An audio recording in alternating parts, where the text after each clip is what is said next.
Picture this. You're sitting across from someone you really like, your heart racing, palms sweating, as your mind spirals through every possible outcome of the conversation.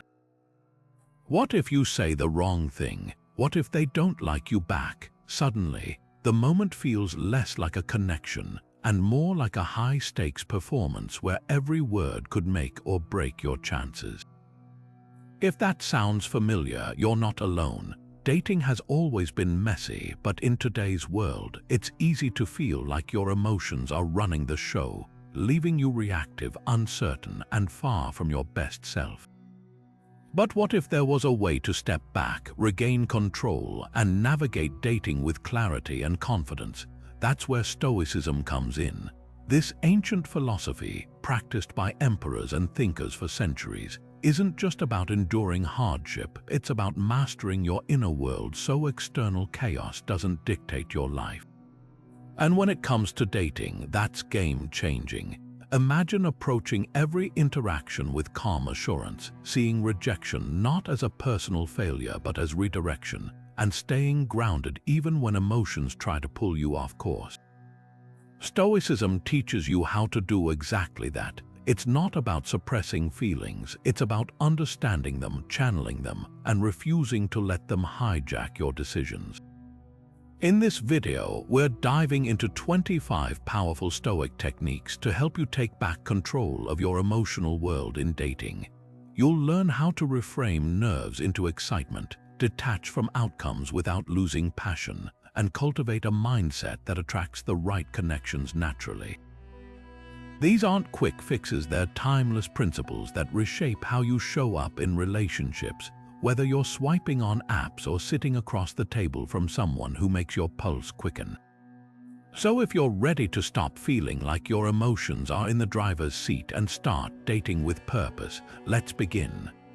One of the most powerful tools Stoicism offers for mastering emotional control in dating is something called negative visualization. At first glance, it might sound counterintuitive. Why would you want to imagine things going wrong before they even happen? But this practice isn't about pessimism, it's about preparedness. Think of it like emotional armor. By mentally walking through worst-case scenarios ahead of time, you strip them of their power to shock or derail you when they actually occur. Take rejection, for example. Instead of dreading it or avoiding vulnerability to sidestep the possibility, you confront it head-on in your mind. Picture yourself putting your heart out there and hearing silence in return. Feel the sting, then ask yourself, would it really be the end of the world? Stoics would argue no. Rejection doesn't define your worth, it's just feedback, often unrelated to you personally.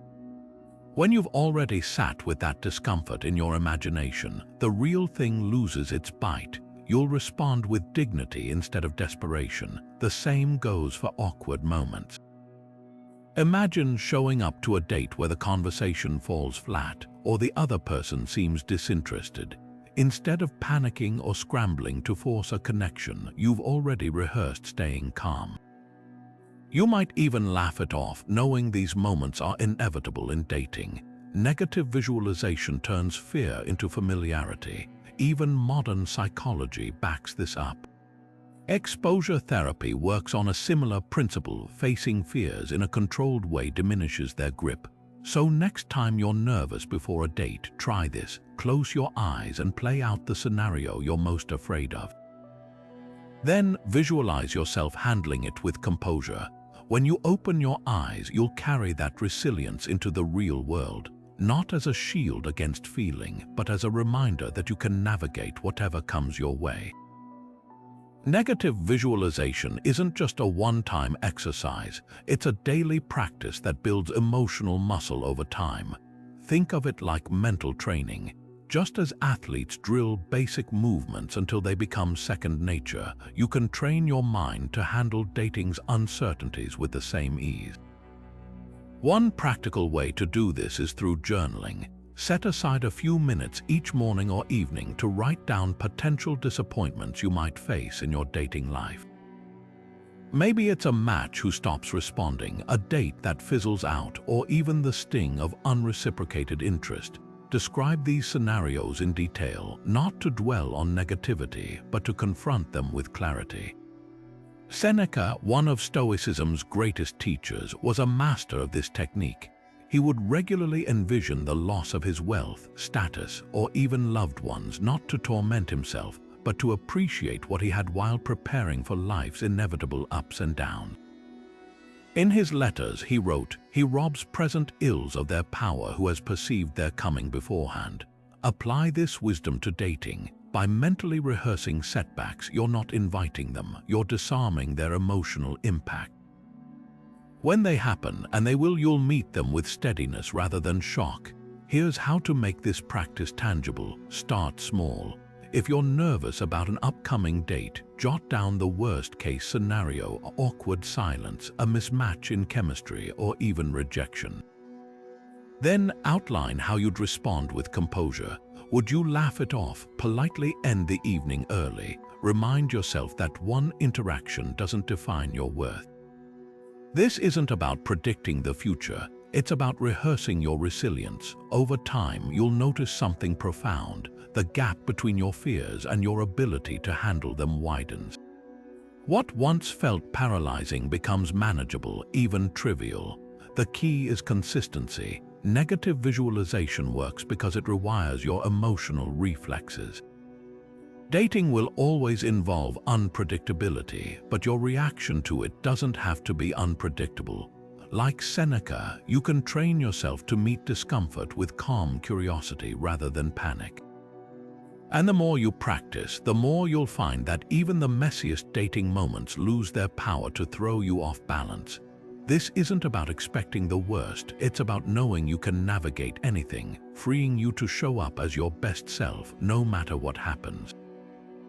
Now let's talk about something that shifts everything in dating, focusing on what you can actually control. The Stoics called this the dichotomy of control, a simple but life-changing idea that divides the world into two categories: things within your power and things outside of it. Your effort within your control, your attitude within your control, the other person's response, not so much. This distinction might seem obvious, but in the heat of modern dating, it's easy to blur the lines, pouring energy into trying to manage outcomes that were never yours to dictate in the first place. Think about texting, for example. You can choose when to reach out, what to say, and how to express genuine interest. That's your domain. But how quickly they reply, whether they match your enthusiasm or if they ghost entirely. None of that belongs to you. Obsessing over those uncontrollables is like gripping a handful of water. It drains your energy while giving you nothing solid to hold. The Stoic approach flips the script. Direct your attention to what you can influence and release the rest. This isn't about apathy, it's about intentionality. Say you're into someone and decide to ask them out. The Stoic mindset encourages you to focus on crafting a thoughtful invitation, maybe even enjoying the creativity of planning a fun date idea rather than fixating on whether they'll say yes. Their answer is their business. Your effort and authenticity are yours. By anchoring yourself in what you control, you protect your peace and show up more confidently because your self-worth isn't tied to their reaction. Boundaries are another area where this philosophy shines. You decide what behavior you'll accept, how much vulnerability you'll offer, and when to walk away from situations that don't align with your values. Those are empowering choices, but you can't force someone to respect those boundaries only to enforce them consistently. Dating becomes exhausting when you confuse influence with control, bending yourself to shape someone else's actions. The Stoic remedy: pour that effort back into your own growth. Marcus Aurelius put it perfectly. You have power over your mind, not outside events. Realize this and you will find strength. In dating, that strength looks like staying grounded when plans fall through, shrugging off lukewarm responses without self-doubt, and investing in connections that reciprocate your energy, not because you manipulated the outcome, but because you honored your own agency. When you stop trying to control the uncontrollable, you free yourself to enjoy the process, knowing you're navigating it with clarity and self-respect. So next time you catch yourself agonizing over why they left you on read or whether they'll commit, pause and ask, is this within my control? If not, redirect that mental energy. Polish your profile, refine your conversation skills, or simply savor the independence of not outsourcing your confidence to someone else's choices. The more you practice this dichotomy, the more dating transforms from a source of anxiety into an arena where you operate with quiet mastery, focused, unfazed, and utterly in charge of the only thing that ever truly matters, your own actions. Here's the paradox of modern dating. We're taught to play the game like every interaction is a high-stakes competition where rejection means losing. Swipe ratios, unanswered texts, ghosting. It's easy to internalize these as personal failures.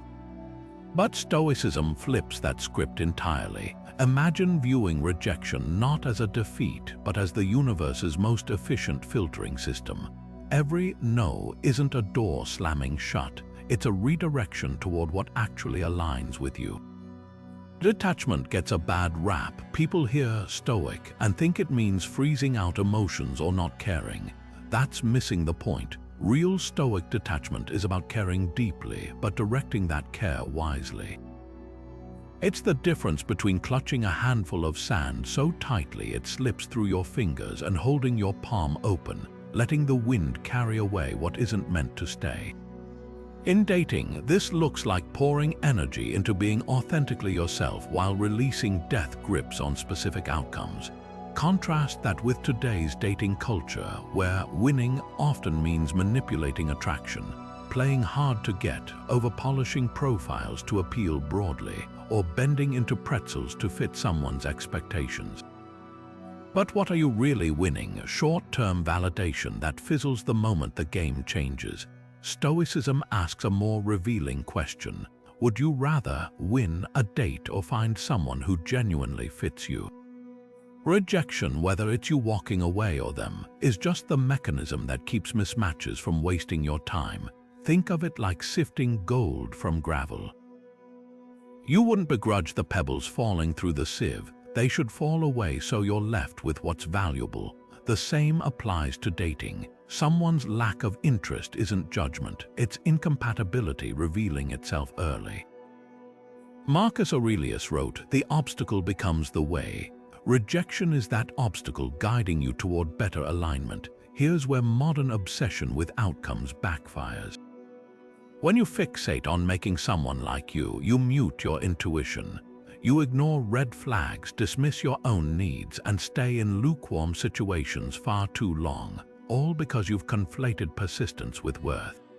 Stoic detachment frees you to walk away sooner, not from bitterness, but from the clarity that what's meant for you won't require forcing. Practice this shift with a simple reframe. Next time someone fades or says no, instead of ruminating on why, ask, what did this reveal? Maybe they couldn't meet your emotional depth or their communication style clashed with yours. Those aren't failures, they're data points. Over time, you'll start seeing rejection as a collaborator, not an adversary. It's not blocking your path, it's clearing the wrong turn so you can move forward unburdened. This mindset doesn't just ease sting, it transforms your entire approach to dating. You'll spend less time decoding mixed signals and more time engaging with people who match your energy. You'll stop seeing first dates as auditions and start treating them as mutual explorations. And when the right connection comes along, you'll recognize it not by how hard you had to chase it, but by how naturally it fits. No forcing, no games, just two people choosing each other without pretense. That's the power of letting go. It doesn't leave you with less, it makes room for what actually belongs. Rejection in dating can feel like a punch to the gut, like you've been evaluated and found lacking.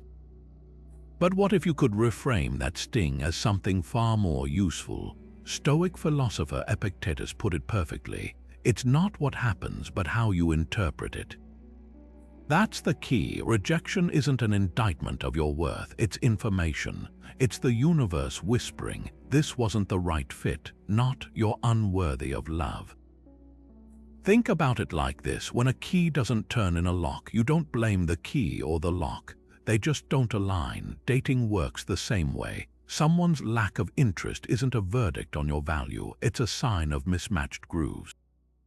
The sooner you see rejection as a filtering mechanism, the quicker you'll stop personalizing it and start appreciating its efficiency. Here's how to put this into practice. After a rejection, instead of spiraling into self-doubt, ask yourself 3 Stoic questions. First, what did I actually lose? Not a person who chose you, but a person who wasn't right for you. Second, what did I learn? Maybe you discovered a new boundary, a communication style you clash with, or even just that you're brave enough to put yourself out there. Third, what's still within my control? Your next steps, your self-respect, your refusal to let one no dictate your self-image. Let's get even more practical. Create a post-rejection script, a mental or written checklist to redirect your thoughts. For example, they weren't the right match and that's okay. Their decision doesn't erase my qualities. I'll honor my effort and keep moving forward. This isn't toxic positivity, it's disciplined perspective shifting. The Stoics called this reframing, and it's a muscle that strengthens with use. Consider the alternative. Clinging to every almost or what if drains energy better spent on connections that reciprocate. Imagine holding a basket of apples. One is rotten. Do you mourn the spoiled apple or toss it and savor the rest? Rejection is that spoiled apple. It's not a loss if it prevents a bitter bite later. This mindset shift doesn't just ease pain, it transforms your dating strategy. You'll start seeing early rejections as gifts, ones that save you months of mismatched effort. You'll approach new connections with curiosity instead of desperation, because your confidence isn't tied to their response, and when the right person comes along, you'll recognize them not by how hard you had to convince them, but by how naturally they choose you back. That's the power of reframing. It turns rejection from a wound into wisdom. Stoics had a radical training technique called voluntary hardship, deliberately seeking discomfort to prove they could endure it. Modern dating might seem worlds away from ancient philosophy, but this practice is shockingly relevant. Think about how often we avoid awkward moments, hesitating to message someone first, dodging tough conversations, or even ghosting to sidestep confrontation. What if, instead of running from discomfort, you leaned into it like a Stoic trainee? Not to punish yourself, but to build the kind of emotional resilience that makes dating feel effortless. Start small. Next time you're at a coffee shop and notice someone interesting, fight the instinct to look away. Make eye contact and smile. No agenda, just practice being comfortably present. These micro moments rewire your brain. Discomfort fades when you stop treating it as a threat and start seeing it as training. Ancient Stoics would sleep on the floor or fast for days to remind themselves that hardship couldn't break them. Your version, initiating a conversation when your palms sweat, or asking clarifying questions when signals are mixed. The goal isn't to win the interaction, it's to prove to yourself that you can handle the unease without crumbling. Take rejection. Most people armor up to avoid it, crafting flawless profiles or waiting for others to make the first move. But what if you voluntarily faced it? Send that message knowing it might go unanswered. Ask for a second date even if your stomach flips. Each time you survive the outcome, you chip away at fear's power. Like a muscle, discomfort strengthens you when engaged deliberately. This isn't about masochism, it's about agency. Modern dating thrives on ambiguity. Ghosting, breadcrumbing, and vague plans leave us in emotional limbo. Voluntary hardship flips the script. You choose the discomfort, setting clear intentions, expressing needs early, or walking away from half-hearted connections. Awkward, maybe, but compare that to months of anxiety over someone's mixed signals. Short-term unease beats long-term confusion. The magic happens when you realize discomfort is just a sensation, not a verdict. Your hands might shake before a vulnerable conversation, but your values don't. Your voice might waver saying, "This isn't working for me," but your self-respect holds steady. Every intentional step into discomfort is a vote for your own growth. over time, what once felt excruciating, sending the first text, stating boundaries, exiting mismatched connections, becomes second nature. You'll stop seeing discomfort as something to avoid and start recognizing it as the friction required to build a dating life that truly reflects your strength. Here's a trick to instantly deflate dating anxieties. Picture yourself 5 years from now, looking back on this moment. That awkward silence, that unanswered text, that date who didn't text back. How much will any of it matter?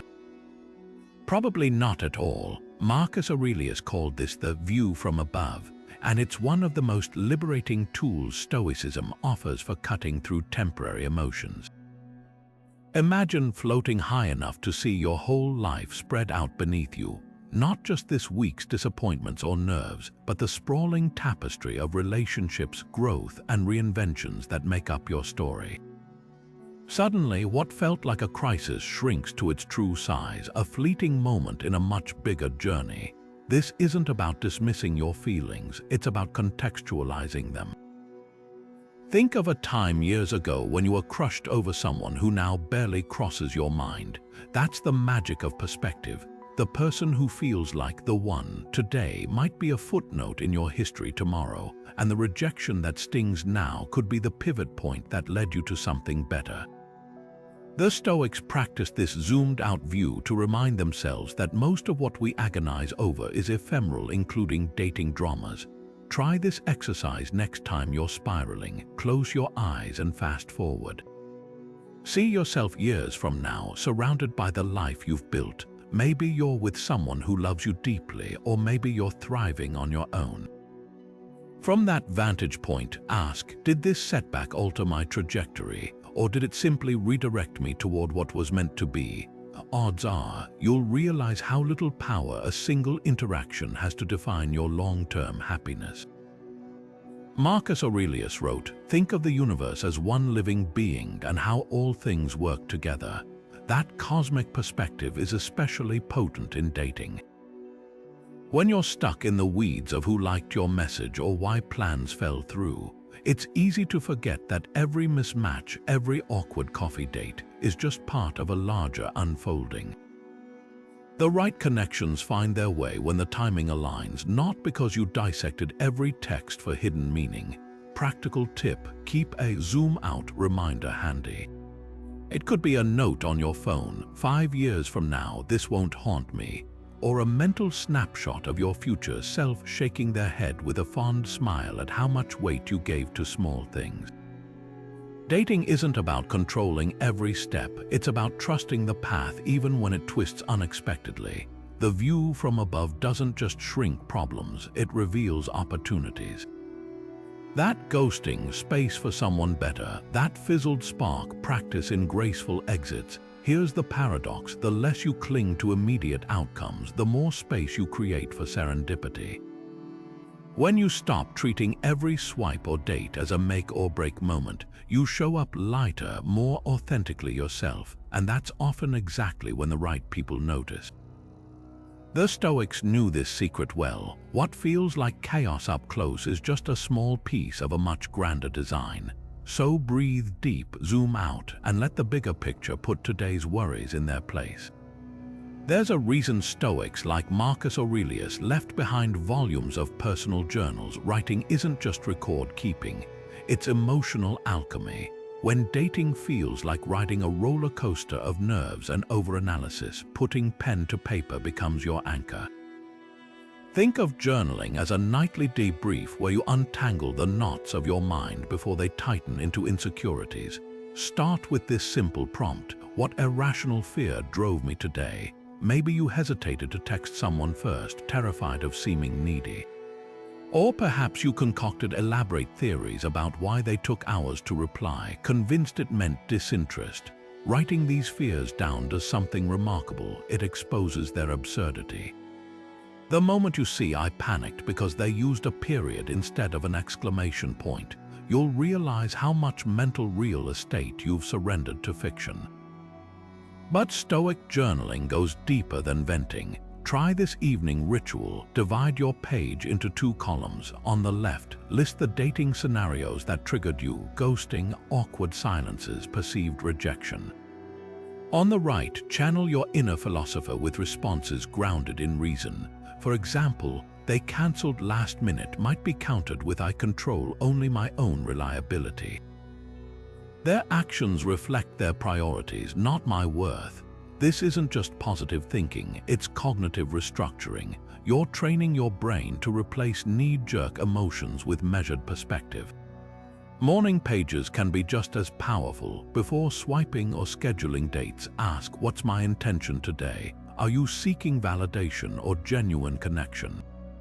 Clarifying this upfront prevents autopilot reactions. Another prompt: "What can I surrender control over?" Remind yourself, you can't force chemistry or demand reciprocity, but you can choose authenticity. The act of writing crystallizes these truths, making them easier to recall when emotions run high. Epictetus taught that we suffer not from events, but from our judgments about them. Journaling drags those subconscious judgments into daylight. Say you're obsessing over a lukewarm date. Write the story you're telling yourself. "They didn't like me," then challenge it.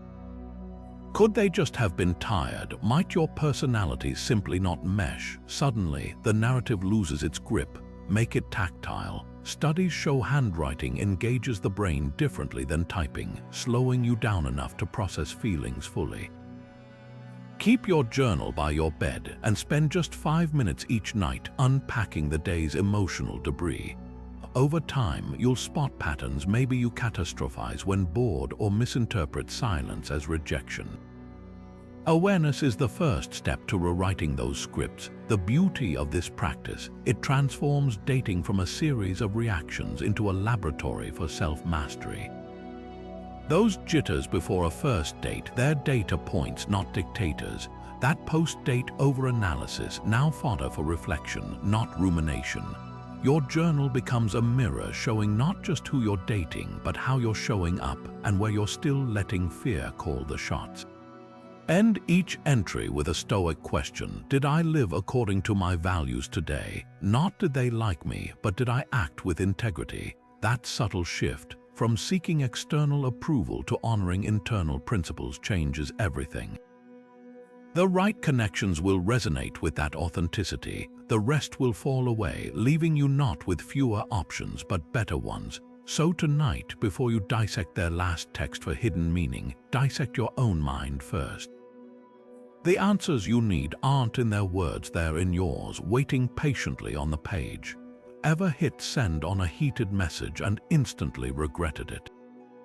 That urge to react immediately, whether firing off a snarky reply or spiraling into over-apologizing, is exactly what Stoics trained themselves to resist.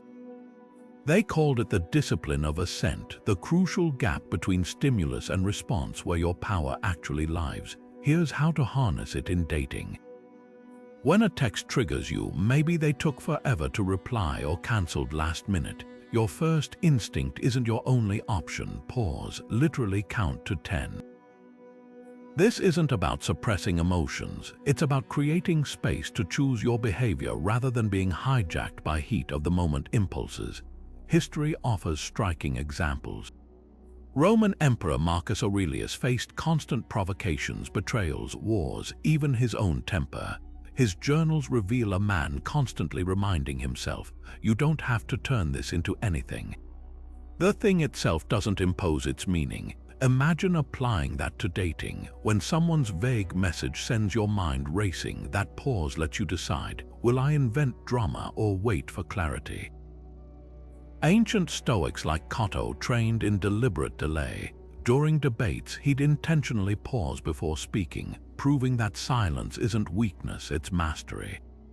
Modern neuroscience backs this. The amygdala, your brain's alarm system, fires lightning fast when emotions surge, but waiting just 7 to 10 seconds allows the prefrontal cortex, your rational pilot, to re-engage.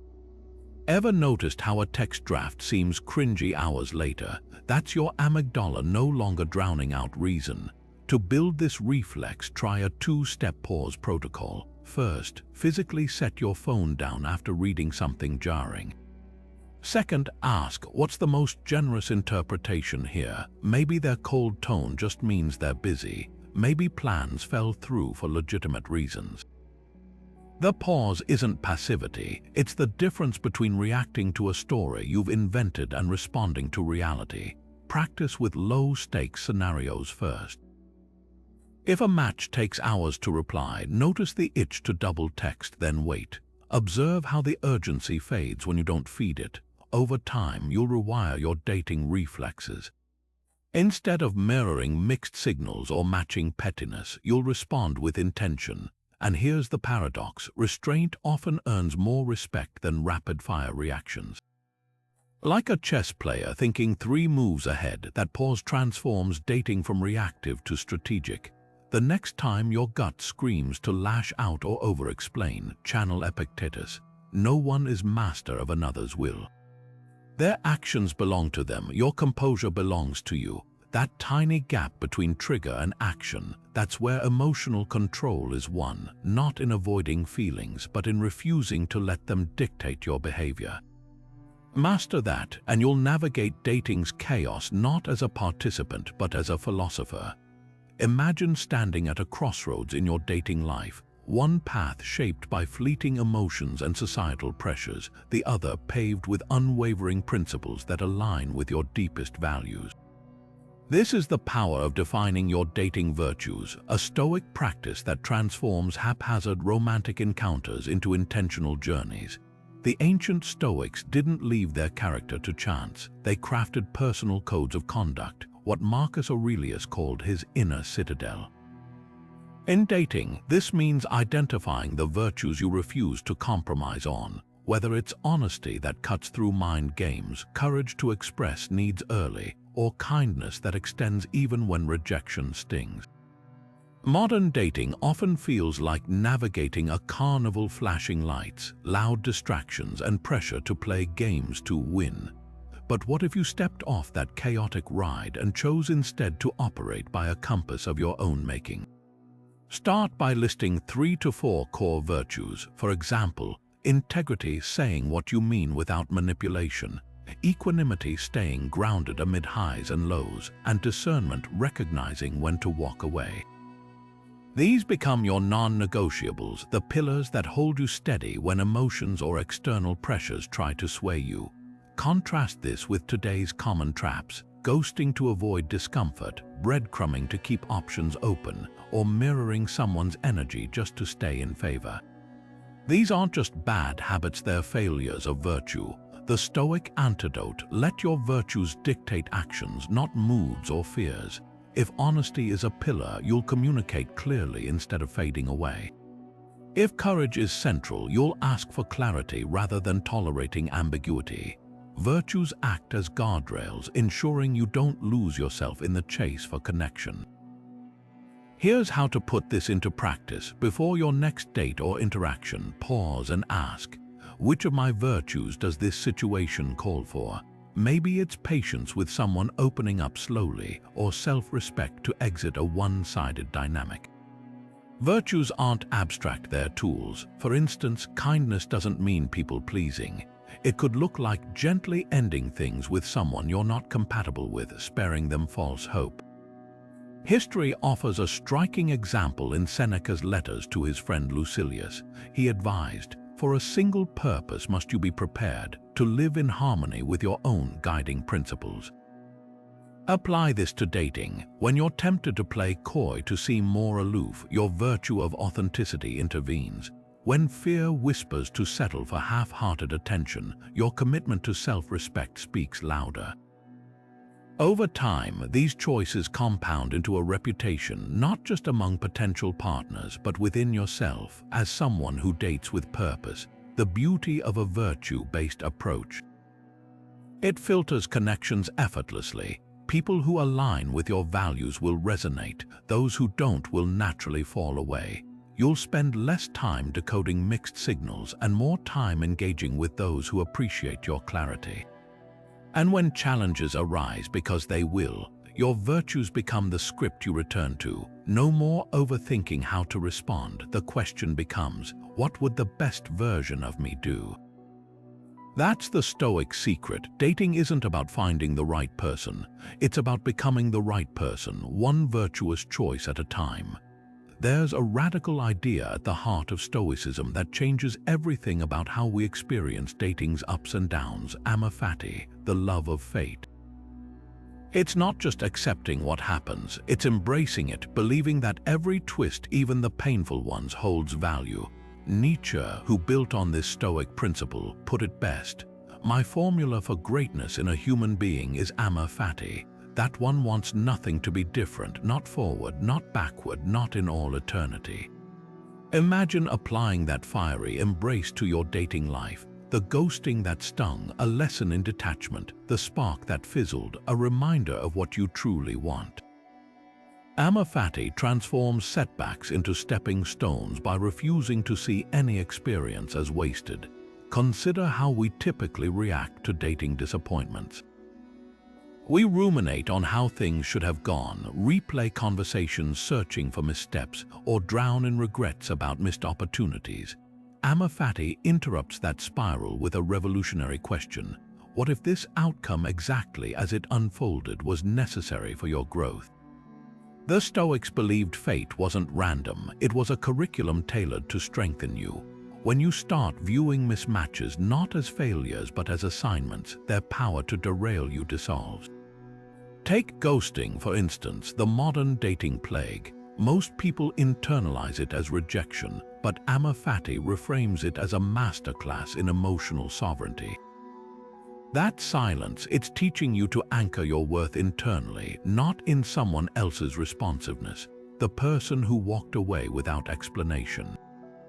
They've gifted you clarity, you deserve communication, and their exit just made space for someone who offers it. Even the anger you feel is fuel, it reveals your boundaries. Nothing is wasted. Nietzsche took this further with his concept of eternal recurrence, imagining you'd relive every moment of your life, including the pain, endlessly. Would you crumble at the thought, or would you find a way to love it? Apply that intensity to dating. If you knew you'd experience every awkward date, every heartache, every almost relationship again and again, how would you change your perspective? Suddenly, those experiences aren't just tolerable, they're vital. They're sculpting you into someone capable of recognizing and cherishing real connection when it arrives. This isn't spiritual bypassing. Amor Fati acknowledges the sting while refusing to let it define you. When a date goes poorly, instead of thinking, "Why does this always happen to me?" try, "What is this teaching me?" Maybe it's patience, maybe it's sharper discernment. Maybe it's simply showing you that you can survive disappointment without collapsing. Each time you practice this shift, you're not just getting through dating, you're mastering it. Here's the paradox: the more you embrace Amor Fati, the lighter dating becomes. You stop clinging to specific outcomes and start trusting the process. A first date that goes nowhere isn't a waste of time. It's a chance to practice curiosity and presence. A breakup isn't an ending, it's a reroute toward alignment. Even unrequited feelings serve a purpose. They prove your capacity to love deeply, which is never a weakness. Practical tip: create an Amor Fati mantra for dating disappointments. Something like, "This is the experience I needed to have." Write it where you'll see it when emotions run high. Over time, you'll catch yourself seeking the hidden gifts in every interaction, good or bad. The Stoics didn't just endure fate, they danced with it. When you bring that fearless embrace to your dating life, you stop fearing wrong turns and start seeing them as part of the path. The only path that could have led you exactly where you're meant to be. Think about the last time you left a date thinking, "That was awful." The moment you slapped that label on it, your emotions followed suit: frustration, disappointment, maybe even self-doubt. Now recall a date you called perfect. Suddenly, you're riding a high, clinging to expectations, maybe even overlooking red flags because the story you told yourself was so compelling. This is the trap of value judgments in dating, and Stoics saw it clearly 2,000 years ago. When we label experiences as good or bad, we hand over our emotional reins to external events. The Stoic alternative: strip away the loaded language. Instead of declaring a date terrible, try calling it an interesting experience. Neutral phrasing isn't about denying your feelings. It's about refusing to let momentary impressions dictate your inner state. Marcus Aurelius practiced this daily, writing in his journals, "Choose not to be harmed and you won't feel harmed." Apply that to dating. Someone cancels last minute. That's not rude or heartbreaking, it's information. Their actions reveal their priorities, but your peace remains yours to keep. Value judgments create unnecessary drama. Imagine two people on the same awkward date. One thinks, "This is a disaster, their night ruined by self-consciousness." The other observes, "We're not clicking," and moves on with curiosity intact. Same event, vastly different experiences, all because of the labels they chose. This is why Epictetus warned, it's not things that upset us, but our judgments about things. Modern dating amplifies this with its instant evaluations. Ghosting means you're unwanted. A great date means destiny. But Stoics ask, what if you simply noted what happened without the emotional fanfare? A mismatch isn't a verdict on your worth, it's a data point. A spark isn't a guarantee, it's a moment. By suspending judgments, you gain something rare in today's romantic chaos: objectivity. Try this reframe next time. After a date, jot down pure observations without evaluations. They talked about their ex a lot instead of, "They're clearly not over their past." The conversation felt strained instead of, "I bombed." This isn't repression, it's precision. You're training yourself to separate facts from stories, which is the foundation of emotional resilience. The payoff: you'll start seeing dating not as a roller coaster of wins and failures, but as a series of experiments. Some will intrigue you, others won't, but none will have the power to derail your equilibrium. And when you do meet someone extraordinary, you'll recognize them not because they fit a fantasy, but because your clarity, untethered from impulsive judgments, lets you see them for who they truly are. Scrolling through social media can feel like walking through a gallery of everyone else's highlight reels: effortless connections, dreamy dates, seemingly perfect relationships plastered across your feed. Meanwhile, your own dating life might feel messy, uncertain, or even stagnant in comparison. This is where Stoicism offers a crucial reframe. Contentment isn't found in measuring your journey against others, but in focusing on what's truly within your control: your own growth, values, and actions. The ancient Stoics didn't have Instagram, but they understood the poison of comparison. Seneca warned, "To be always dissatisfied with oneself and one's lot, this is a sickness of the soul."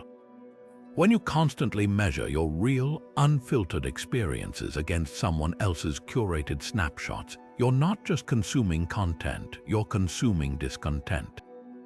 Consider how social media distorts reality. Those couples posting sunset kisses, you don't see the arguments before the photo or the silent car rides after.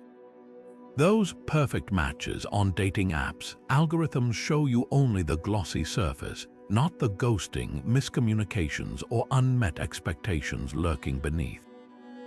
Every time you compare your behind the scenes to someone else's highlight reel, you're playing a rigged game. The Stoic antidote: radical ownership of your attention. Instead of envying others' seemingly flawless love lives, ask yourself, what can I learn from my own experiences, good or bad, that no filtered post could ever teach me? Try this experiment for 1 week. Treat dating apps and social media like a Stoic lab. First, audit your consumption. Notice which accounts or platforms leave you feeling inadequate. Maybe it's a friend's engagement announcements or influencers peddling relationship goals. Mute or unfollow them. This isn't avoidance, it's curating your mental environment as deliberately as you'd curate your physical space. Next, set strict boundaries. Give yourself 10 minutes a day for swiping, then close the apps. The goal isn't to reject technology, but to reclaim agency over how it affects your emotional equilibrium. Digital minimalism in dating isn't about deprivation, it's about clarity. When you reduce the noise, you start hearing your own intuition again. You'll notice how mindless scrolling numbs you to real connection, how comparing your first date jitters to someone's anniversary post steals the joy from your own journey. The Stoics practiced something called premeditatio malorum, a preparing for adversity, and you can adapt it here. Before opening an app, ask, am I doing this to connect or to distract myself from discomfort? If it's the latter, that's your cue to step back and engage with the real world instead. The deeper truth, no algorithm can dictate your worth or your path. Marcus Aurelius wrote, "The happiness of your life depends upon the quality of your thoughts." Every minute spent envying digital illusions is a minute stolen from building something genuine. So challenge yourself. Next time you catch yourself falling into comparison, pause. Open your notes app and jot down one thing you're grateful for in your dating life, even if it's just the courage to keep showing up. That shift, however small, is where Stoic contentment begins. Not in having what others have, but in valuing what's already yours, and knowing that no filtered post can ever capture the messy, beautiful work of becoming someone who attracts and recognizes real connection when it comes. We've all felt it, that immediate spark when someone walks in with striking features, the kind of looks that make your pulse quicken. But here's the uncomfortable truth Stoics confronted centuries ago. Physical attraction is the most fleeting foundation for anything meaningful. That's not to say attraction doesn't matter, but when it becomes the primary filter for connection, you're building on sand. Epictetus put it bluntly. It's better to die of hunger having lived without grief and fear than to live with a troubled spirit amid abundance. Apply that to dating. Would you rather chase someone stunning who leaves you emotionally starved, or cultivate depth with someone whose character nourishes you? Consider how modern dating glorifies externals. Swipe culture trains us to judge in milliseconds based on photos, angles, lighting, curated smiles, while reducing personality to a few quippy lines. But the Stoics asked a radical question. What if you trained yourself to meet potential partners the way you'd read a book, not by its cover but by its substance?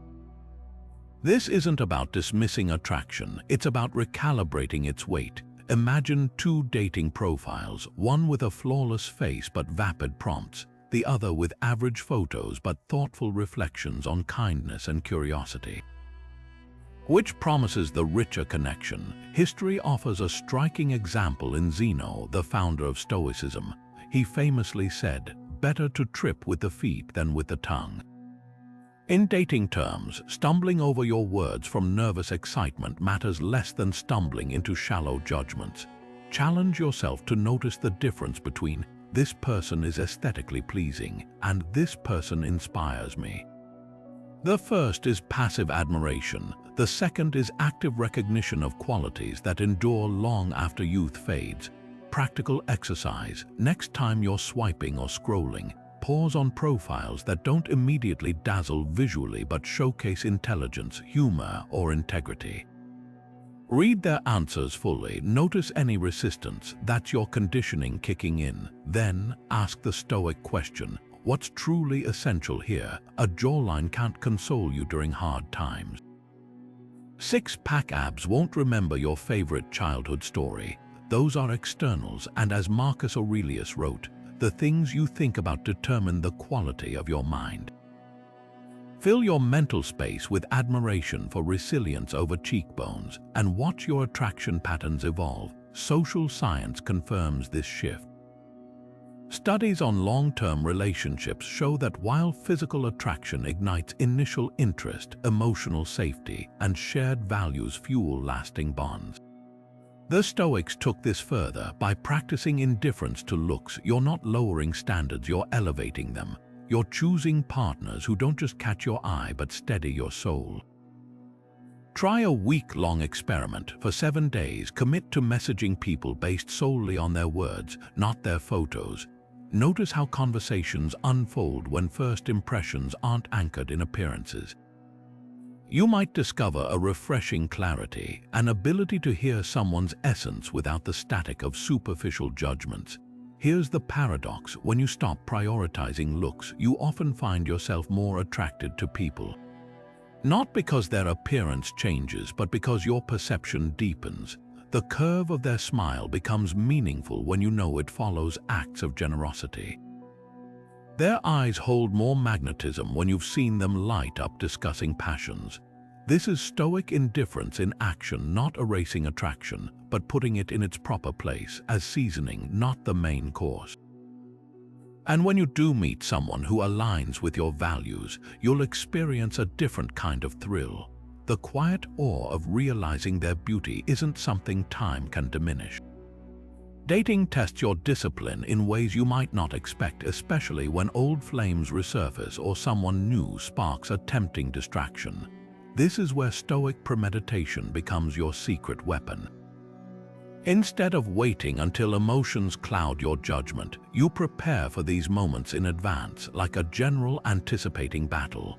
Musonius Rufus, the Stoic teacher who placed self-discipline at the core of philosophy, argued that virtue isn't demonstrated in easy times but in moments of temptation. His advice: practice resisting small desires to strengthen your will against greater ones. Apply this to dating. When an ex texts out of the blue or you feel drawn to someone who doesn't align with your values, the pull can be magnetic. But if you've already rehearsed your response, not in the heat of the moment but in the calm of reflection, you'll act from principle, not impulse. Think of it like setting rules for yourself before entering a casino. You decide in advance how much you'll spend, when you'll walk away, and what lines you won't cross. Once inside, with lights flashing and adrenaline pumping, those preset boundaries keep you from making reckless choices. Dating operates the same way. When emotions surge, rationality often takes a backseat. That's why premeditation matters. If you've already decided, for example, that you won't rekindle things with an ex unless certain conditions are met, genuine change, mutual growth, clear intentions, you're far less likely to backslide when loneliness whispers in your ear. Let's make this tangible. Start by identifying your vulnerabilities. Do nostalgic memories lure you into recycling failed relationships? Does physical chemistry sometimes override your better judgment? Write down your triggers, then craft a pre-commitment protocol. For instance, if an ex reaches out, I'll wait 24 hours before responding and consult my list of reasons we parted. Or, if I'm attracted to someone emotionally unavailable, I'll reread my journal entries about past pain before engaging further. These aren't rigid rules, they're conscious pauses that disrupt autopilot reactions. History offers a powerful example in Cato the Younger, who trained himself to decline bribes by rehearsing refusal long before gold was ever placed in his hands. When temptation appeared, his response was already scripted. You can adopt this same discipline. Before your next date or late-night DM session, ask, what values do I want to uphold, no matter how strong the pull? Maybe it's honesty about your availability, or resisting the urge to use someone as a placeholder. When you've already defined those lines, the decision isn't made in weakness, it's reaffirmed in strength. Here's the key distinction. Premeditation isn't about denying desire, it's about aligning it with your long-term vision. The Stoics weren't ascetics. They acknowledged natural attractions but insisted they shouldn't override reason. Say you meet someone electrifying who's clearly wrong for you. Instead of white-knuckling through resistance or indulging recklessly, you might acknowledge the spark while recalling your deeper goals. I want connection, not just chemistry. This subtle shift from repression to redirection honors your humanity without sacrificing your integrity. Practical exercise: create an if-then list for common dating temptations. If an old flame resurfaces when I'm lonely, then I'll call a friend first to talk it through. If I'm tempted to ignore red flags for physical attraction, then I'll reread my non-negotiables list. Post it where you'll see it often: your phone, bathroom mirror, wallet. Repetition engraves these commitments into your subconscious, so when temptation strikes, your values answer before your vulnerabilities can. The payoff: over time, you'll stop seeing discipline as deprivation and start recognizing it as liberation. Every time you choose intention over impulse, you reinforce a powerful truth: you're not at the mercy of fleeting feelings. You're the author of your dating story, guided not by what feels good in the moment, but by what builds the life and love you truly want. As Musonius Rufus would remind us, that's the essence of self-mastery: not resisting life's pleasures, but ensuring they never eclipse your sovereignty. Words carry weight, especially in dating, where every message and conversation shapes how someone perceives you.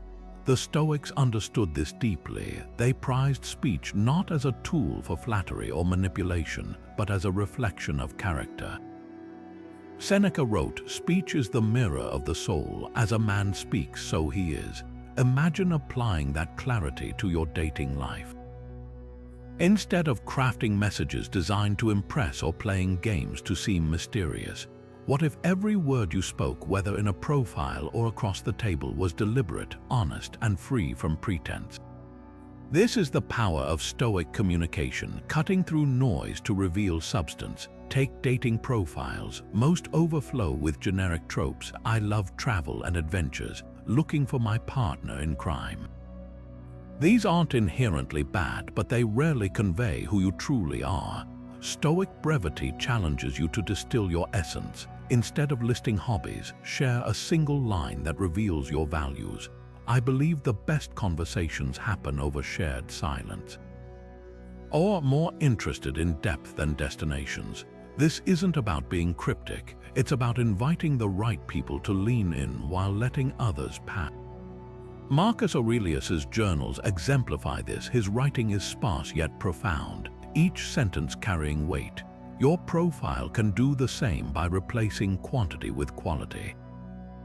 Now consider first date conversations. How often do we default to small talk, weather, jobs, surface-level banter? While avoiding anything real, Stoic honesty shifts this dynamic. It's not about oversharing trauma on a coffee date, but about asking questions that matter and answering them authentically. Try replacing "what do you do for work" with "what's something you're unshakably curious about." Instead of nodding politely when someone mentions a vague interest, gently probe, "What draws you to that?" These subtle pivots create conversations with texture, revealing character rather than resumes. Then there's gossip, the toxic undercurrent of modern dating.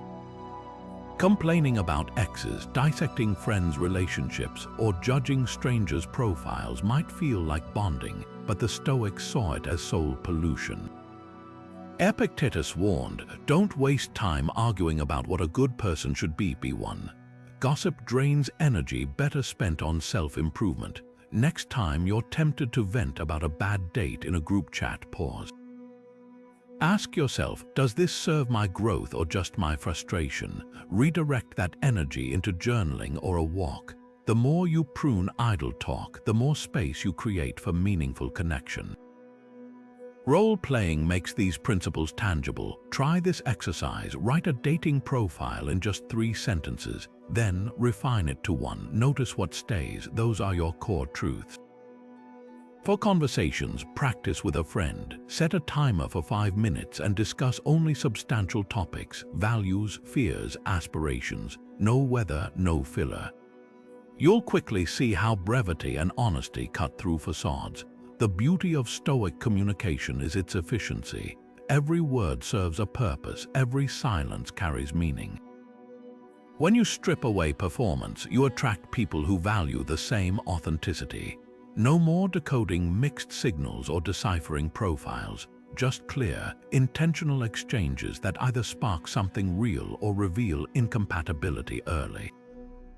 That's the gift of speaking with purpose. It doesn't just improve your dating life, it refines your character, one honest word at a time.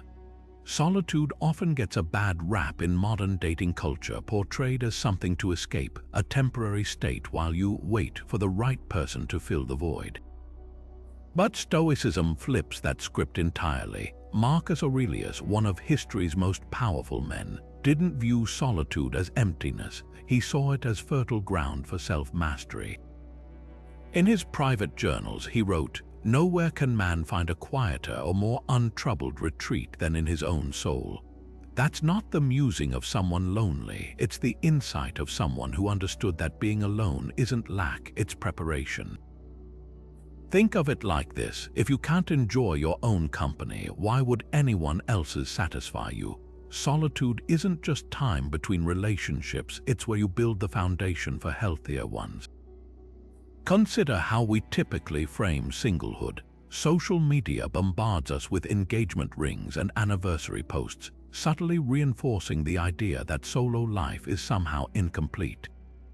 But the Stoics practiced something radical: gratitude for solitude, not as a consolation prize but as active training. When you're alone, every decision, every quiet moment, every challenge is yours to navigate without leaning on someone else's validation or distraction. That's where true self-sufficiency grows. Epictetus, born a slave, knew this intimately.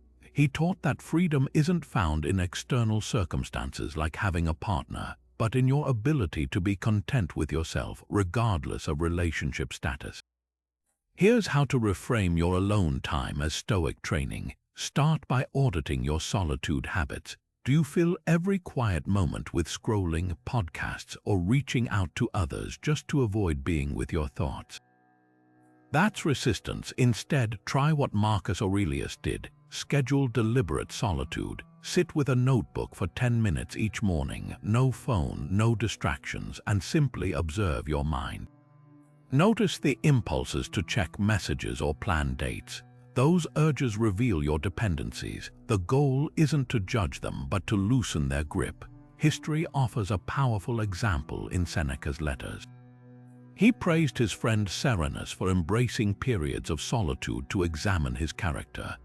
Until we have begun to go without them, we fail to realize how unnecessary many things are.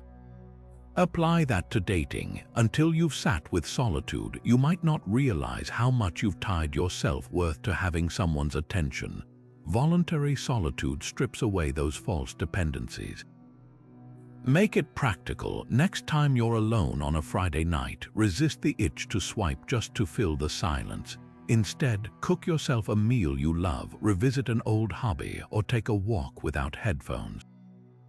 These small acts reinforce a profound truth: you are already complete. Relationships then become additions to your life, not necessities for your happiness. The payoff: when you stop seeing solitude as a gap to fill, you start showing up differently in dating, less needy, more discerning. You'll no longer tolerate half-hearted connections just to avoid being alone, because you've tasted the richness of your own company. And when the right person does appear, you'll choose them not out of desperation, but from a place of genuine desire. That's the Stoic secret. The best relationships aren't built on fear of loneliness, but on two whole people coming together freely. Solitude isn't the enemy, it's the training ground where you become someone capable of real connection. There's a subtle but destructive habit that creeps into modern dating: the urge to mentally claim someone as yours long before the relationship has earned that depth. You meet someone promising, feel a spark, and suddenly your imagination races ahead, planning future dates, anticipating exclusivity, even fantasizing about milestones. The Stoics would recognize this instantly as a failure of detachment, not from care, but from the grasping illusion of possession. Epictetus warned, "Don't demand that events happen as you wish, but wish them to happen as they do." Apply that to dating. When you start treating a new connection like a belonging rather than a gift, you don't just set yourself up for disappointment, you risk suffocating something beautiful before it can breathe. Think about how differently we approach friendships versus romantic interests. With friends, we let bonds unfold naturally. There's no urgency to label or secure them, they're simply enjoyed. But romantic connections, too often we slip into an ownership mindset after just a few good dates. This shift from appreciation to expectation is where clinginess takes root.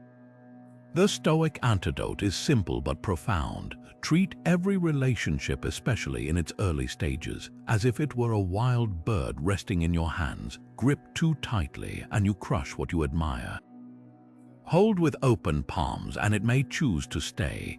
History offers a cautionary tale in the Roman poet Ovid, whose obsession with possession turned his love life into a series of tragic pursuits. Contrast that with Stoic philosopher Seneca's letters to his wife Paulina, filled with deep affection yet unmistakable respect for her autonomy. He wrote, "Where there is love, there is no need for chains." That's the balance, caring deeply while resisting the urge to control. When you approach dating as a series of voluntary exchanges rather than gradual acquisitions, you liberate both yourself and the other person to show up authentically. Modern dating exacerbates this possessive instinct. Social media's relationship status updates, the pressure to define the talk, the anxiety when someone doesn't text back instantly, all reinforce the idea that connection equals control. But true intimacy thrives in freedom, not fixation. Ever notice how the healthiest relationships often start with space to grow? That's not coincidence, it's design. By detaching from outcomes, you create room for organic connection rather than forcing a script. Practical exercise. Next time you feel the possessive urge rising, maybe they took hours to reply or mentioned an outing with friends, pause and ask, do I truly want them to choose me, or am I seeking the comfort of claiming them? Then redirect that energy into cultivating your own fullness. Dive into a hobby, reconnect with friends, or sit with the discomfort of uncertainty until it loosens its grip. The magic happens when you replace possession with presence. Instead of projecting onto a future that doesn't exist yet, you savor what's actually happening, the conversation in front of you, the laughter shared now. This doesn't mean you can't desire commitment. It means you don't confuse desire with entitlement. The right connections deepen naturally when both people feel free to choose each other daily, not because they've been prematurely claimed, but because they've been consistently cherished. That's the Stoic secret. Love isn't something you secure like property, it's something you nurture like a flame, and the less you try to own it, the brighter it burns. Cato the Younger, one of history's most unshakable Stoics, had a peculiar habit. Whenever someone insulted him in public, he'd thank them, not out of sarcasm but strategy. He saw every slight as a gift, an opportunity to test his composure and sharpen his resilience. Imagine applying that same mindset to modern dating's emotional hurdles, the ghosting, the mixed signals, the rejections that feel personal. What if, instead of shrinking from these blows, you greeted them like Cato, with gratitude for the chance to grow stronger? Dating obstacles aren't roadblocks, they're resistance training for emotional endurance. Take rejection. Most people internalize it as proof of inadequacy, but the Stoic reframe is startlingly simple. Every no is a barbell for your resilience muscles. Picture someone canceling a date last minute or fading out after weeks of conversation. The default reaction might be frustration or self-doubt, but the Cato approach. Excellent, now I get to practice detachment. Each time you navigate disappointment without crumbling, you're not just surviving dating, you're mastering it. History illuminates this brilliantly. When political rivals hurled insults at Cato, he didn't counterattack or brood. He'd literally write down their words and analyze them later for kernels of truth. Apply that rigor to dating critiques. If someone says, "You're too intense," instead of recoiling, ask, "Is there wisdom here? Do I sometimes overwhelm early connections?" Criticism becomes fertilizer for growth when you strip away the sting of ego. Modern dating thrives on instant gratification. Matches, replies, validation, but resilience is forged in delayed rewards. Think of setbacks as emotional interest payments. Every time you handle a dating disappointment with grace, you're investing in future emotional stability. Scientists call this stress inoculation. small exposures to difficulty that build immunity to larger blows. The person who learns to shrug off a breadcrumb today will navigate heartbreak with steadiness tomorrow. Practical exercise: create a Koto journal. After each dating setback, jot down 3 ways it strengthened you. Maybe a ghosting taught you to value your own company more. Perhaps a lukewarm date clarified what you truly seek in a partner. The key is specificity. This rejection proved I can survive discomfort. Hits harder than vague positivity. Over time, flipping the script rewires your brain. Obstacles stop being threats and start looking like invitations to level up. The magic lies in perception. 2 people can face identical dating frustrations. One sees a gauntlet of misery, the other a gym for the soul. The Stoics knew this secret well. Adversity doesn't define you, your response does. When you start viewing every mismatch, every awkward moment, every unanswered text as raw material for resilience, dating transforms from a minefield into a dojo. And just like Koto, you'll walk away from each encounter not weaker, but harder to shake because you've learned the alchemy of turning poison into fuel. Complaining about dating feels as natural as swiping left. Bad dates, flaky matches, confusing signals all seem to justify the venting. But what if every gripe is actually handing over your personal power? The Stoics saw complaining as more than just negativity. It was a voluntary surrender of control, like giving someone else the remote to your emotional state.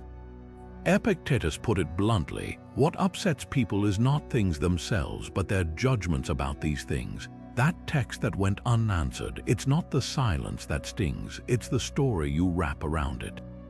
This week, we're flipping the script with a challenge: 7 days without a single dating complaint. Not just out loud, in your thoughts too. Because here's the truth no one tells you. Complaining rewires your brain to spot more reasons to complain, while gratitude trains it to see opportunities. Start by noticing how often dating frustrations dominate conversations. Venting about ghosting over brunch, dissecting mixed signals with friends, even muttering about slow replies as you stare at your phone. These might feel cathartic, but they're also reinforcing a victim mindset. Ancient Stoics like Marcus Aurelius practiced the opposite. In his private journals, he'd reframe irritations. The obstacle becomes the way, a cancelled date. Extra time for his studies, a lukewarm response, a reminder to focus on self-improvement rather than validation. This wasn't denial, it was strategic reinterpretation. Try this detox like a Stoic scientist. For 7 days, track complaints in 2 categories: external, their behavior, app algorithms, and internal, your impatience, disappointment. Each time you catch yourself venting, even mentally, pause and ask, what's within my control here? If someone's slow to reply, you can't speed up their fingers, but you can choose whether to agonize over it. If a date fizzles, you can't force chemistry, but you can appreciate the practice in meeting someone new. The goal isn't to pretend things don't bother you, it's to actively redirect that energy toward solutions or acceptance. Social psychology reveals why this works. Complaining triggers cortisol, the stress hormone, while gratitude boosts dopamine. Every time you swap, why do I always get ghosted? For I'm proud of putting myself out there. You're not just changing your words, you're rewiring your emotional reflexes. Practical tip: carry a small notebook this week. Tally complaints as they arise, then reframe each one aloud. This app is terrible becomes, I'm learning to spot genuine profiles faster. They're so rude shifts to, their actions reveal their character early. That's useful intel. At week's end, you'll notice something profound. The less you complain, the lighter dating feels. Obstacles stop seeming like personal attacks and start looking like puzzles to solve or lessons to absorb. And when you do encounter someone truly worth your energy, you'll bring a clearer, more resilient mindset to the table, one that doesn't just attract better connections, but deserves. Because mastering your words is the first step to mastering your emotions. and mastering your emotions is the secret to mastering the game. Imagine trying to navigate a maze without knowing which paths lead to dead ends. You'd waste endless energy retracing steps and hitting walls. That's exactly what dating feels like when you haven't defined your non-negotiables. Stoicism teaches us that clarity isn't just about knowing what you want. It's about recognizing what you absolutely won't tolerate, because those boundaries protect your emotional equilibrium like a fortress. Start by identifying the behaviors that erode your peace: disrespect, dishonesty, emotional unavailability. These aren't petty preferences, they're the Stoic filter that separates connections worth investing in from those destined to drain you. Think of your non-negotiables as your personal litmus test for emotional compatibility. The ancient Stoics didn't just preach about virtue, they lived by ironclad principles, refusing to compromise their integrity even when facing exile or death. Apply that same rigor to dating. If honesty is a pillar for you, someone who casually lies about small things, their age on a profile, why they cancelled plans, has already revealed their inability to meet that standard. Disrespect might show up as dismissive comments, flaking without apology, or testing your boundaries to see how much you'll tolerate. These aren't just red flags, they're invitations to emotional chaos that a Stoic would decline without hesitation.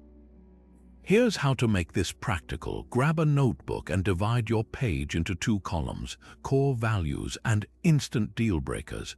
Under values, list traits you admire, like accountability or empathy. In the deal-breaker column, note specific behaviors that contradict those values. For example, if accountability matters, a deal-breaker might be blames others for their mistakes. If emotional safety is key, stonewalling during conflict goes on the list. The goal isn't to create an unattainable checklist, but to spot misalignments early before emotions cloud your judgment. History's Stoics were masters of this. When Marcus Aurelius wrote, "You always own the option of having no opinion," he was reminding himself not to internalize others' behaviors as reflections of his worth, a crucial mindset when enforcing boundaries. Modern dating tempts us to bend these rules, especially when chemistry clouds our vision. That's why your non-negotiables need to be non-negotiable. Picture this. You meet someone magnetic, great banter, electric attraction, but they casually mock your interest. Your gut tightens, but you laugh it off because the connection feels rare. That's the exact moment to channel Cotto the Younger, who famously said, "I begin to speak only when I'm certain what I'll say isn't better left unsaid."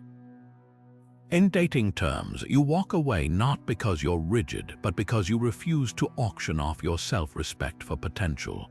The real test comes when enforcing these boundaries costs you something: a thrilling connection, temporary loneliness, or fear of being too demanding. This is where Stoic discipline shines. Just as Seneca chose exile over compromising his principles, you might choose solitude over tolerating disrespect. But here's the paradox: the stricter your non-negotiables, the richer your connections become. When you stop wasting time on mismatches, you create space for people who resonate with your values effortlessly. Practical tip: revisit your list monthly. As you grow, your deal breakers might sharpen not from bitterness but from earned wisdom. Maybe you once tolerated hot and cold behavior but now recognize it as emotional laziness. That's progress, not pickiness, and when someone challenges a boundary, thank them. They've just given you a chance to practice the Stoic art of saying no, not with anger, but with the quiet certainty of someone who knows their peace isn't up for negotiation. Ancient Stoics didn't just philosophize, they studied the greats. Marcus Aurelius filled his journals with reflections on mentors like his teacher Rusticus, while Seneca quoted Epicurus despite their philosophical differences. This practice wasn't hero worship, it was strategic modeling. In dating, where emotions run high, having concrete examples of emotional mastery is like carrying a compass through a storm. But here's the catch: not all role models are created equal. While the Stoics looked to sages like Cato, who remained unshaken as his political rivals hurled insults, modern dating advice often glorifies emotional reactivity. Think influencers teaching texting games or podcasters advocating manipulation as strategy. The difference: one builds unshakable character, the other trades integrity for short-term wins. Start by building your personal pantheon of emotional exemplars. Historical Stoics offer timeless blueprints. Consider Epictetus, born a slave yet radiating such self-possession that Roman emperors sought his counsel. His response to adversity: "It's not what happens to you, but how you react that matters." Apply that to a cancelled date where most would spiral into self-doubt. Epictetus would analyze his own expectations instead. Then there's Portia Cato, wife of Stoic martyr Cato the Younger. When political turmoil forced her to part from her husband, she didn't collapse into hysterics. She calmly slit her thigh to prove her pain tolerance and mental fortitude. Extreme, perhaps, but it illustrates the Stoic ideal. Emotions acknowledged yet not indulged, but role models needn't be ancient. Identify contemporary couples who embody emotional resilience. Maybe it's the pair who rebuilt trust after infidelity through radical honesty, or partners who navigate cultural differences without weaponizing emotions. The key is observing how they handle conflict. Do they pause before reacting? Address issues without blame? These are the modern-day Stoics worth emulating. Contrast this with toxic dating gurus peddling power moves designed to provoke jealousy or tests to manipulate partners into chasing you. The former cultivates lasting connection, the latter breeds instability. Practical exercise: create a role model inventory. List 3 figures, historical, public, or personal, who exemplify emotional control in relationships. For each, note specific traits to adopt. Perhaps it's Marcus Aurelius' habit of morning reflection before reacting, or a friend's ability to listen without interrupting during heated discussions. Then list 3 influencers or behaviors to avoid, like those promoting silent treatments as punishment. Awareness of both poles sharpens your discernment.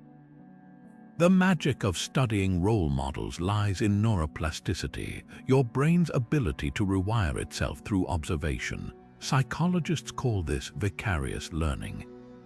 When you immerse yourself in stories of emotional mastery, you're not just gathering information, you're installing mental software for better responses. Ever noticed how spending time with calm people subtly influences your own demeanor? That's the effect you're harnessing. Yet Stoic role modeling has a crucial caveat: avoid perfectionism. Even Seneca, the wealthy philosopher, openly admitted struggling with anger. The goal isn't to clone someone else's temperament, but to borrow their tools. Imagine 2 chefs tasting the same dish. One obsesses over replicating it exactly. The other extracts techniques to enhance their own style. Be the second chef. When you encounter a couple handling conflict gracefully, don't idolize them, dissect their methods. How did they de-escalate? What language did they use? These are transferable skills, not unattainable miracles.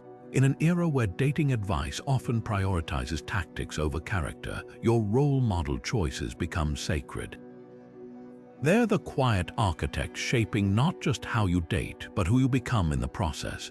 So curate your influences as deliberately as a museum director selecting masterpieces, because every example you internalize either fortifies your emotional resilience or quietly erodes it. The Stoics knew this truth 20 centuries ago. We rise or fall to the level of our models. Choose yours wisely. Few things feel more destabilizing than investing deeply in a relationship, only to watch it dissolve, sometimes slowly, sometimes overnight. The pain isn't just in the loss, it's in the shock of something we assumed would last suddenly vanishing.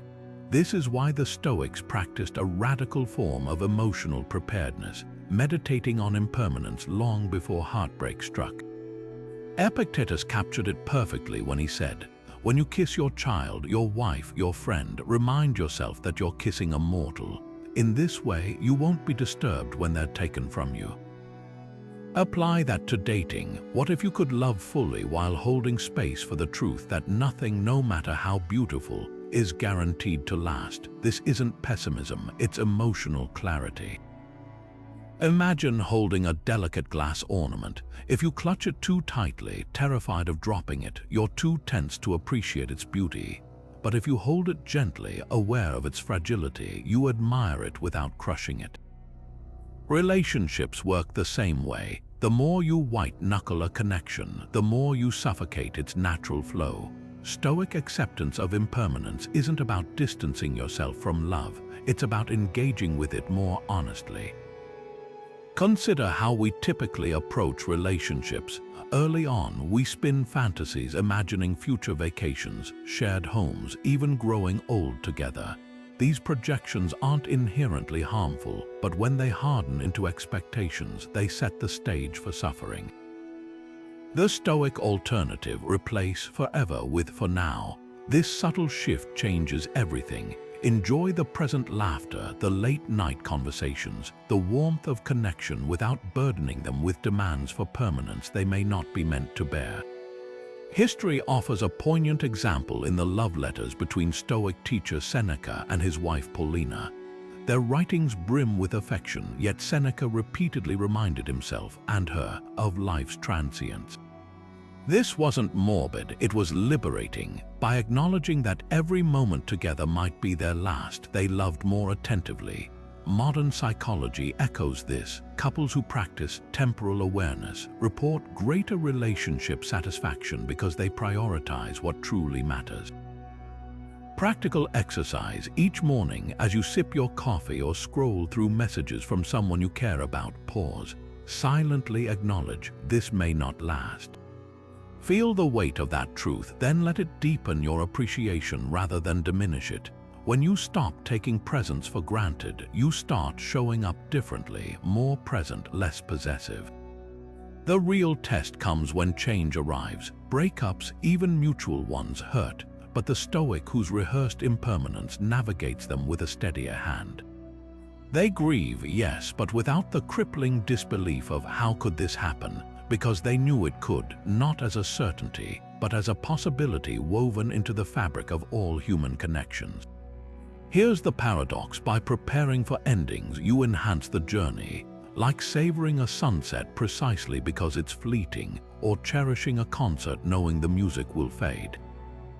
Love becomes richer when released from the pressure of immortality, and when endings do come, you'll meet them not as betrayals but as natural transitions, some painful, some purposeful, all part of the ever-turning wheel Epictetus urged us to embrace with open hands.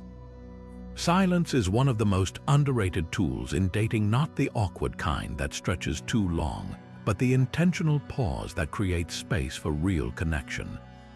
The Stoics called this disciplina aureum, the discipline of the ears, and saw it as a cornerstone of wisdom. In a world where conversations often feel like competitions to be the most interesting or the quickest to respond, mastering silence becomes a superpower. Think about the last time someone truly listened to you, not just waited for their turn to speak, but absorbed your words with full attention. That level of presence is rare and it's magnetic. When you resist the urge to fill every gap with chatter or jump in with your own stories, you signal something profound. You matter more than my impulse to be heard. Consider how most first dates unfold. Two people trade anecdotes, peppering the conversation with polite interjections, "That's crazy," or "I totally get that." While mentally drafting their next response, the Stoic alternative: let the silence breathe. When your date shares something personal, resist the reflex to one-up their story or pivot back to yourself.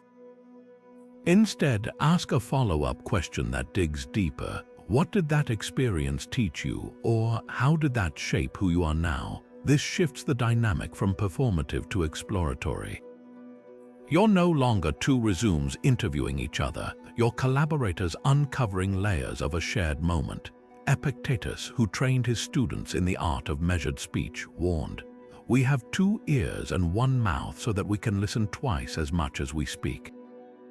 In dating, this isn't just about politeness, it's about strategy. People reveal themselves most authentically in the spaces between words. A hesitant pause before answering, "What are you looking for?" often carries more truth than a rehearsed reply. When you listen without rushing to fill quiet, you notice the subtleties, the way their voice lifts when they talk about their passions, or the deflection when a topic makes them uncomfortable. These clues are gold for discerning compatibility, but they're easy to miss if you're trapped in your own head crafting the perfect comeback. Practical exercise: try the Stoic pause on your next date. After they finish speaking, count to 3 in your head before responding. This tiny delay accomplishes 2 things. First, it ensures you fully processed their words rather than reacting superficially. Second, it models emotional patience, a trait that separates fleeting connections from lasting ones. History offers a vivid example in the Roman senator Cato, known for his deliberate silence during debates. While others clamored to be heard, his restraint commanded attention. When he finally spoke, people leaned in. You don't need Cato's gravitas to benefit from the same principle. Sometimes the most powerful thing you can say is nothing at all. The magic of silence extends beyond active listening. It's also about resisting the modern urge to overshare too soon. Dating apps and rapid-fire messaging create pressure to disclose personal histories prematurely, as if emotional intimacy can be fast-tracked through confession. Stoic wisdom rejects this. Just as a painter considers each brushstroke, you have the right to reveal yourself gradually, not out of guardedness, but from respect for the organic unfolding of trust. When someone shares something vulnerable, you don't always need to match their vulnerability immediately. A thoughtful silence followed by, "I appreciate you telling me that," can honor their openness without forcing false equivalency. Here's where modern dating culture gets it backward. We often equate constant communication with connection. But true rapport isn't built on the volume of words exchanged. It's built on the quality of presence beneath them. Marcus Aurelius wrote, "The soul becomes dyed with the color of its thoughts." When you cultivate silence, your thoughts, and by extension, your conversations become more intentional. You stop reflexively filling airspace with platitudes and start engaging with purpose. Try this reframe. View silence not as emptiness to avoid, but as a canvas for deeper connection. On your next date, notice the rhythm of the conversation. Are you both speaking in equal measure, or is one voice dominating? Are pauses treated as natural breathers or emergencies to be solved? The answers reveal more than any profile ever could. And when you meet someone who shares your comfort with quiet, someone who doesn't mistake stillness for disinterest, you'll recognize a rare compatibility.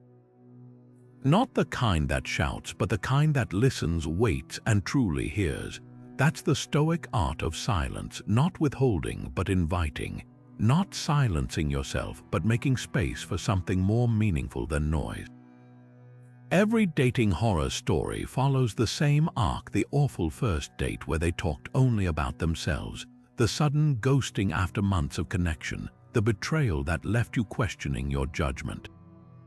It's easy to frame these as personal misfortunes, proof that dating is rigged against you. But Stoicism flips that narrative entirely. What if these aren't wounds to lament, but weights to strengthen your emotional muscles? Epictetus, born into slavery and subjected to unimaginable cruelty, wrote, "Difficulty shows what men are." He didn't mean adversity defines you, he meant it reveals you. That date who stood you up, they're not a villain in your story, they're a pop quiz in dignity. The person who love bombed then vanished, an unexpected exam in discernment. Stoics saw hardships not as punishments, but as the universe's most effective curriculum. Each time you choose resilience over resentment, you're not just surviving dating, you're leveling up. Consider the modern obsession with red flags. Entire podcasts dissect dating disasters with theatrical outrage, reinforcing the idea that pain is something to avoid at all costs. But the Stoics practiced something radical: gratitude for the lesson disguised as misfortune. Seneca, exiled to a barren island by a vengeful emperor, wrote letters praising the solitude that deepened his wisdom. Apply that to dating, that emotionally unavailable partner who broke your heart. They taught you to spot disengagement earlier, the breadcrumber who kept you hooked with crumbs of attention.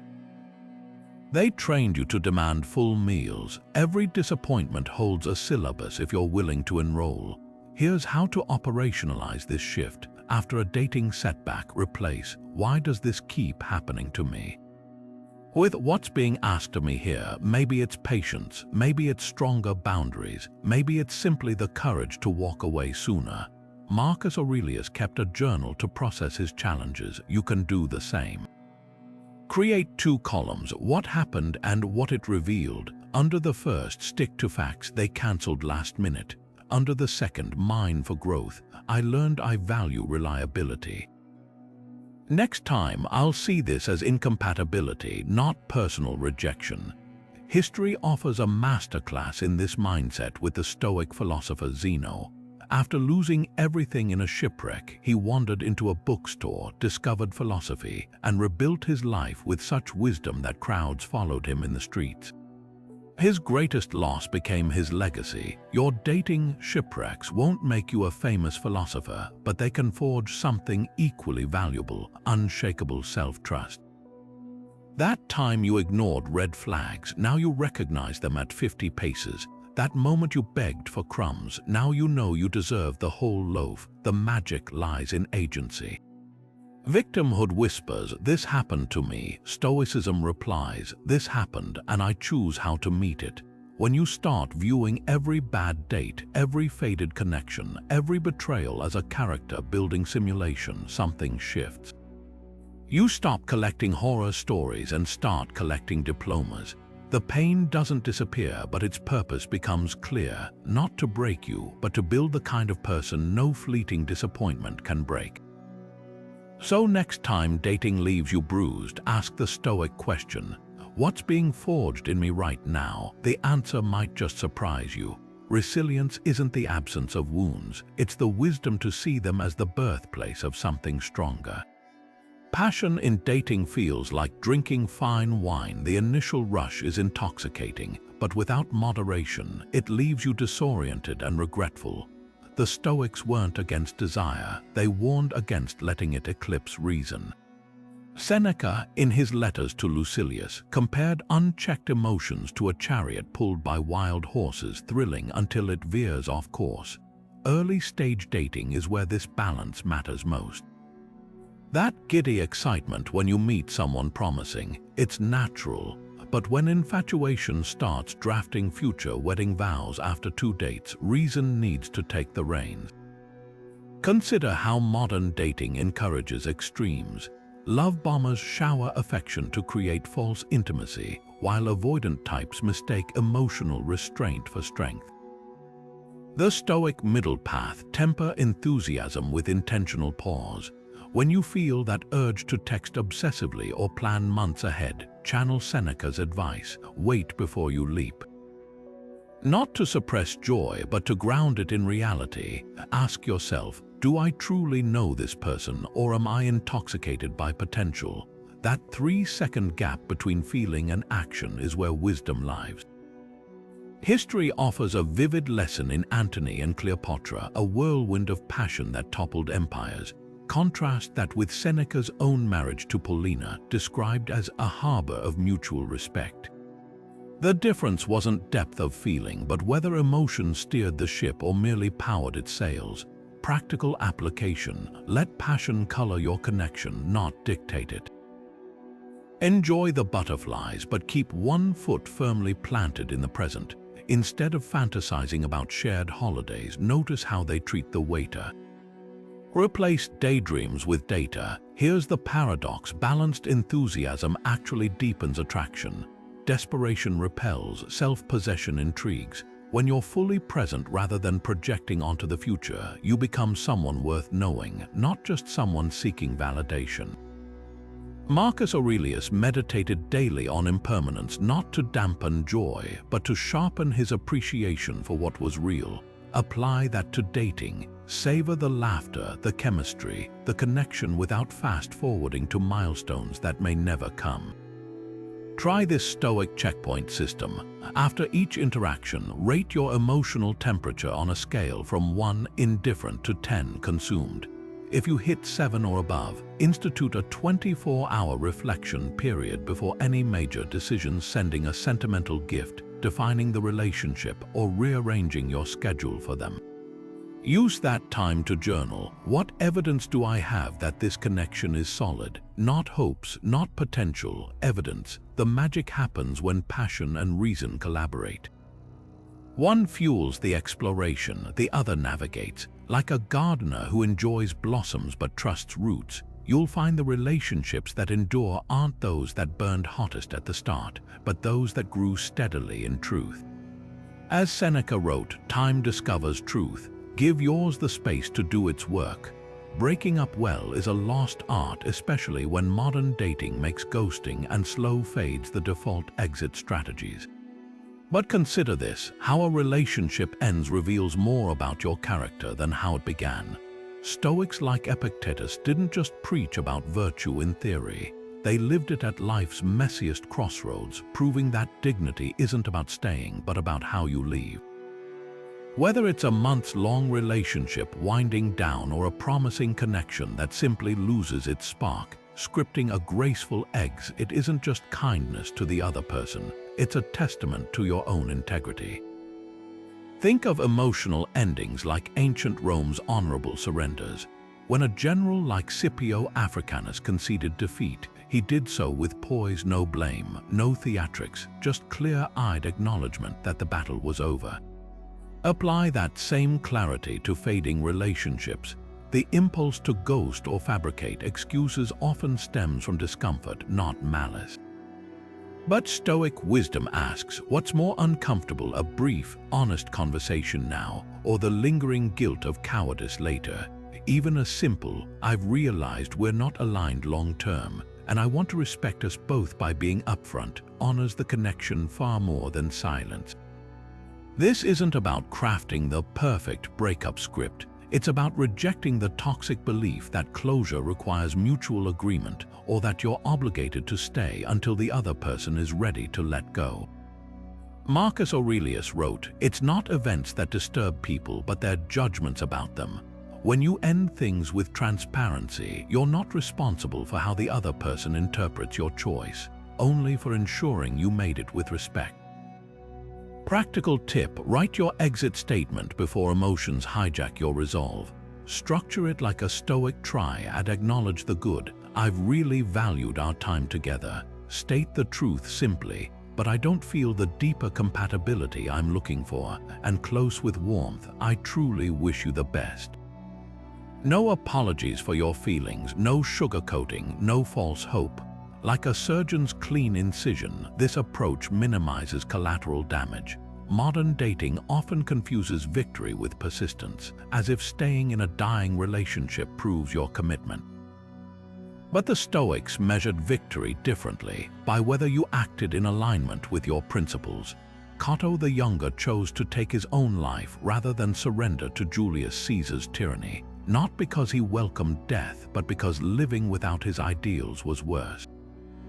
While no one's suggesting such extremes in dating, the principle holds: sometimes the strongest move is walking away before resentment or indifference erode the respect you once shared. What about when the other person reacts poorly? Anger, guilt-tripping, or bargaining can shake even the steadiest resolve. Here, channel Seneca's advice on handling criticism. The best way to avenge yourself is to not become like the one who wronged you. If they lash out, respond with calm consistency, not escalation. If they plead for another chance, hold space for their pain without reopening negotiations.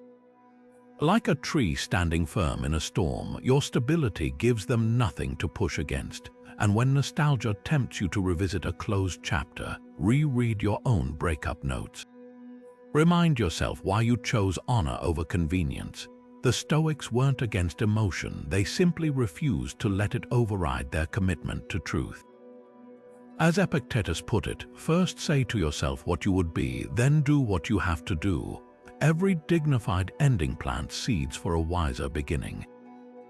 That's the final Stoic paradox. By mastering the art of letting go, you make room for connections that require no compromise of your character.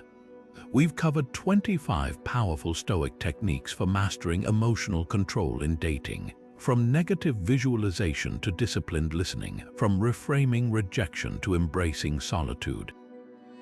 Think of these not as rigid rules, but as tools in a mental toolkit, each designed to help you navigate the unpredictable terrain of modern dating with clarity, resilience, and unshakable self-respect. Whether it's pausing before reacting, journaling to untangle emotions, or practicing voluntary discomfort to build resilience, every technique shares the same goal: to help you show up as your best self, regardless of external chaos. Now here's the challenge: don't try to master them all at once. That's a recipe for overwhelm. Instead, pick just one Stoic practice to focus on this week. Maybe it's catching yourself before you assign a value judgment to a dating setback, or perhaps it's experimenting with silence on your next date to listen more deeply. Small, consistent actions create lasting change. Remember, even Marcus Aurelius, the emperor who ruled an empire, started each day with journaling and reflection. His power didn't come from controlling the world around him, but from mastering his inner world one choice at a time. Your dating life is no different. Every interaction, every moment of frustration or joy is an opportunity to practice these principles. Did someone ghost you? That's your chance to test your detachment. Feeling nervous before a first date? Perfect time to reframe those jitters as excitement. The more you treat dating as a classroom rather than a courtroom where experiences are lessons, not verdicts, the more effortless emotional control becomes. Now I want to hear from you. Which Stoic technique resonated most? Have you already tried one and noticed a shift in how you approach dating? Drop your stories in the comments below. Your breakthroughs might inspire someone else on their journey. And if you're new to Stoicism, welcome. This isn't just about dating, it's about building a mindset that transforms every area of your life. The same skills that help you stay calm when a date cancels will help you negotiate a raise, handle criticism, or navigate life's bigger challenges with grace. So take what you've learned and put it into practice one day at a time. The Stoics didn't promise a life without storms, just the ability to sail through them with steady hands. Your dating life and your peace of mind will be stronger for it. Now go forth, apply these tools, and remember, emotional mastery isn't about never feeling, it's about never being ruled by those feelings. That's the Stoic difference, and that's how you turn dating from a source of stress into a journey of growth.